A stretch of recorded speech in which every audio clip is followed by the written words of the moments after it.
안녕하세요. 저는 서울대 법학전문대학원에서 여성아동인권 클리닉, 지역사회법률구조 클리닉, 임상법학 수업을 맡고 있는 임상교수 소라미입니다. 네, 교수님. 먼저 국내 1호 공익변호사로 불리는 교수님께서 처음 공익변호사의 길을 걷게 되신 계기, 그리고 서울대학교에 임상교수로 오시게 된 계기가 궁금합니다. 대학에 들어가서 공부하는 거 말고 다양한 활동에 참여할 수 있었는데요. 동아리 활동도 하고 학생 활동도 하고 그러면서 좀 더 우리 사회가 좀 더 좋은 사회가 됐으면 좋겠다 이런 바람도 갖게 되었고 그런 일에 나도 좀 일조하고 싶다 이런 바람이 생겼던 것 같아요. 졸업할 때쯤 진로 고민하면서 뭘 해야 되나 고민을 하다가 굉장히 막연하게나마 변호사가 되면 의미 있는 일도 할 수 있을 것 같고 사람들도 도울 수 있을 것 같다 이런 좀 막연한 생각으로 사법고시를 준비해야겠다 이렇게 생각을 했었던 것 같고요. 그 다음에 이제 뭐 이렇게 저렇게 해서 사법연수원에 이제 들어가게 됐는데 연수원 수료할 때쯤에 그 아름다운 재단이라고 비영리 민간단체가 있는데 거기에서 채용 공고를 했는데 그때 그 공고문이 낮은 곳에 임하는 용기로 소외된 희망을 되살린다 뭐 이런 좀 되게 멋있는 문구로 그 공익활동을 전담할 변호사를 뽑는다 이런 채용 공지가 나왔었고 그게 되게 이제 멋있었고 원래 내가 저런 일 하려고 공부 시작했었지 이런 생각으로 지원해서 일을 시작하게 됐고 그래서 뭐 우리나라에서 최초의 전업적으로 공익활동하는 변호사 단체다라고 불리우는 공감에서 창립 멤버로 이제 일을 시작을 해서 약 15년 정도 일을 했었어요. 여성인권, 아동인권 관련된 활동을 쭉 했었고 한 15년 정도 하고 보니 좀 뭔가 더 변화가 있으면 좋겠다 이런 좀 생각을 했었고 공익적인 일을 계속 하는데 이거 좀 더 살려서 좀 더 다른 일 또 이런 거 해보면 좋겠다 이런 생각을 하던 차에 서울대에서 공익법률센터를 만들고 그런 임상 법학을 강화하는 좀 실무 교육을 강화하고 공익적인 교육을 강화하겠다 이런 계획을 가지고 또 사람을 구하신다라는 소식을 듣고 내가 공감해서 했던 경험을 잘 살릴 수 있겠다 싶어서 이제 지원해서 학교에서 일을 하게 되었습니다. 그래서 지금 학교에 온 지는 3년 차 되고 있고요. 예. 공익법률센터에서 진행하였던 많은 리걸 클리닉들과 그리고 프로그램들 중에서 특히 기억에 남는 것이 있는지 여쭙고 싶습니다. 학교에 와서 제가 이제 직접 일선에서 했던 일들을 여성인권, 아동인권 관련된 일들을 학생들하고 함께 해서 모든 일들이 되게 재밌었고 보람 있었는데 그 중에서 좀 제일 기억에 남는 일을 꼽으라고 하면 일을 와서 막 처음 시작했을 때 그 주어진 미션 중에 하나가 1학년 학생이 모두 전부 겨울방학 기간 동안에 공익적인 법무 실습을 할 수 있는 프로그램을 기획할 것 이게 이제 미션으로 주어졌어요. 이렇게 이제 학교에서 그렇게 운영하면 좋겠다라고 제안을 해주셨는데 주위에서 다들 그게 가능하겠냐 그 많은 학생들이 한꺼번에 어디 가서 일을 하냐 뭐 해서 좀 어렵지 않겠냐 불가능하다 뭐 해서 되게 이제 회의도 많이 하고 알아보기도 하고 했는데 어떻게 해서 한 30여 개의 그 NGO 공공기관을 섭외를 해서 한 기관당 학생들 5명 내외가 가서 일을 할 수 있는 공익적인 또 프로젝트들을 기획을 해서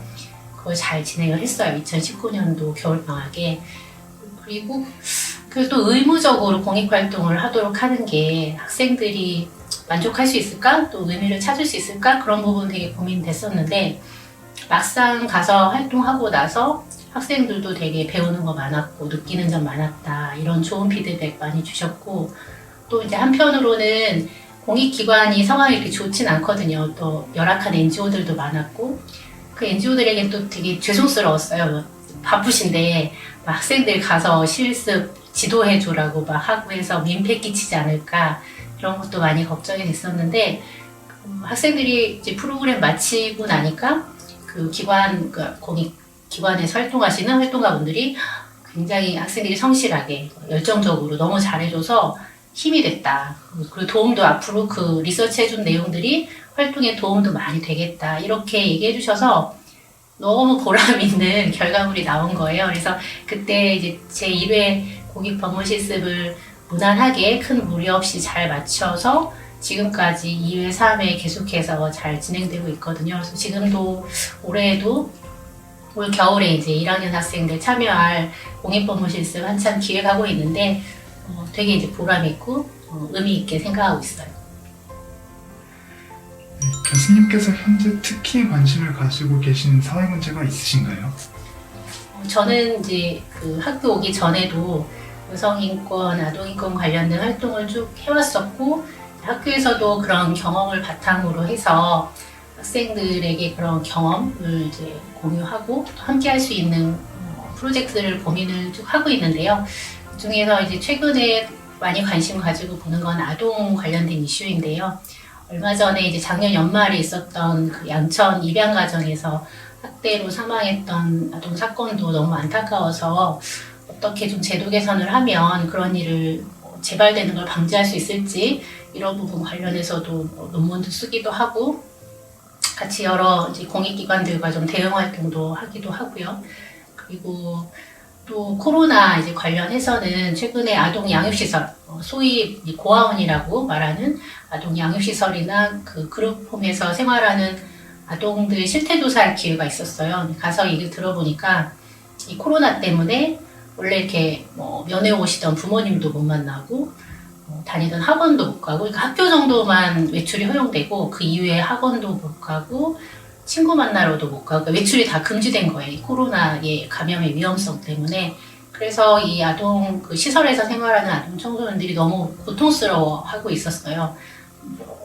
부모랑 떨어져 사는 것도 되게 힘든데 그나마 만나던 부모님들하고 제대로 더 못 만나고 그래서 소원해지고 그리고 다른 친구들, 그러니까 집에서 그냥 생활하는 친구들 같은 경우에는 가족끼리 뭐 외식도 하고 외출도 하고 여행도 다니는데 왜 나는 못하냐 뭐 이런 걸 되게 하소연했던 게 너무 가슴이 아팠었고 그게 크게 저도 가서 듣기 전에 몰랐거든요. 그 잘 알려지지 않은 거죠. 잘 들리지 않는 거죠. 그 목소리가. 그래서 그런 문제들도 어떻게 좀 더 우리가 듣고 뭐 감염을 예방을 하면서도 또 시설에서 생활하는 아동의 인권을 보호하는 건 무엇일지 이 부분 관심 가지고 계속 좀 연구도 하고 있고 관련해서 또 학생들하고 함께 할 수 있는 프로젝트도 기획하고 있고 그렇습니다. 교수님께서 공익변호사 그리고 공익인권법 분야의 연구자로서 앞으로 어떤 계획을 그리고 계신지 궁금합니다. 제가 학교에 오기 전에 이제 학교에 온 지 지금 한 3년 차 정도 되는데 학교 오기 전에는 이제 우리 사회의 소수자, 사회적 약자를 위한 공익소송, 제도 개선, 그러니까 입법, 바꾸는 것, 법 만드는 것 이런 활동들을 여러 당사자 조직 그리고 NGO들과 함께 했었어요. 그런데 그때 많이 아쉬웠던 게 그런 법과 제도를 바꾸고 또 판결에서 승소를 하기 위해서는 많은 어떤 이론적 뒷받침이 필요하거든요. 설득할 수 있는 근거들, 연구들이 필요한데 이런 또 소수자와 사회적 약자와 관련된 연구가 그렇게 많이 이루어지지 않고 있는 것 같아요. 관심이 아무래도 부족하다 보니까 그래서 이왕 제가 이제 학교에서 그 연구도 하고 또 학생들도 교육하는 입장이 되어서 그런 공익 현장에서 공익적인 그런 제도 개선 활동을 하는데 좀 힘이 될 수 있는 연구 작업들을 많이 하고 싶다 이런 생각하고 있고요. 아동인권 관련해서 특히 말씀드린 것처럼 잘 들을 기회가 없는 것 같아요. 그 당사자들이 투표권도 없고 그러다 보니까 정치권에서도 큰 관심이 없고 언론에서도 막 소리 높여 외쳐야 가서 뭐 누가 기사라도 쓰고 할 텐데 이 아동 당사자들이 그럴 수 있는 창구도 없고 쉽지 않잖아요. 그래서 그런 이제 목소리가 좀 더 학교에도 그 사회에 더 좀 드러날 수 있도록 그런 활동들을 하고 싶은 생각이 있습니다. 네, 공익인권법 분야와 관련해 연구자의 길을 걷고자 하는 학생들에게 해주고 싶은 조언이 있으신가요? 일단 이게 이제 주로 법학을 전공하는 학생들이 볼 것이라 생각을 하고 법을 가지고 할 수 있는 일은 무궁무진한 것 같아요. 근데 그 중에서도 그런 공익적인 일, 소수자와 사회적 약자의 인권을 옹호하는 일을 하는 사람은 그렇게 많지 않은 것 같고, 그렇기 때문에 또 블루오션이 될 수 있는 것 같아요.